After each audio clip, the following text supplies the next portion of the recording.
ఈరోజు central government జాబ్స్లో ఉద్యోగం రావడం అనేది మీ అదృష్టం. భారతదేశం మోదీ గారు ఒక నిర్దిష్టమైనటువంటి లక్ష్యంతో ముందుకు వెళ్తా ఉన్నారు. ఇప్పుడు ఈ మేళా తీసుకుంటే ఇది ఎన్నో 19వ రోజుగారు మేళా. దాదాపు 50,000 మందికి భారతదేశం మొత్తం కూడా ఉద్యోగాలు ఇస్తా ఉన్నారు.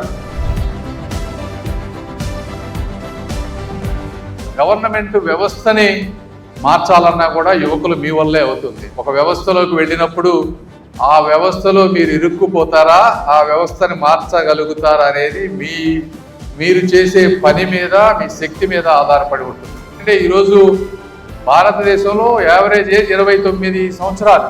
ఇంతటి యువత ఉన్నటువంటి భారతదేశం, మీరుండే స్కిల్, మీరు చేసేటువంటిదే ఈ భారతదేశాన్ని ముందుకు తీసుకువెళ్ళినా, ఆపేసినా, వెనక్కి తీసుకెళ్ళినా కూడా జరిగేటువంటిది. గవర్నమెంట్ ఉద్యోగం వచ్చింది కదా అని చెప్పి సాటిస్ఫై అవ్వద్దు.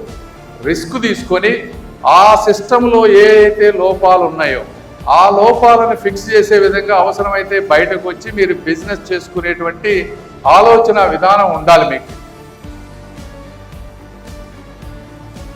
అదేవిధంగా మీరు ఒక్కసారి డెవలప్మెంట్ చూసుకోండి. ఓవరాల్గా ఒక సిస్టమేటిక్గా కంట్రీని డెవలప్ చేస్తూ ఉన్నారు. ట్రైన్ ట్రాక్స్ ఏవైతే ఉన్నాయో 2 lanes ఉన్న వాటన్నింటినీ 3 lanes 4 lanes చేస్తూ ఉన్నారు. ఎందుకు చేస్తూ ఉన్నారు? ఒకటి, ట్రాన్స్పోర్టేషన్ సింపుల్ చేయటం. దీనికన్నా ముఖ్యంగా లాజిస్టిక్స్.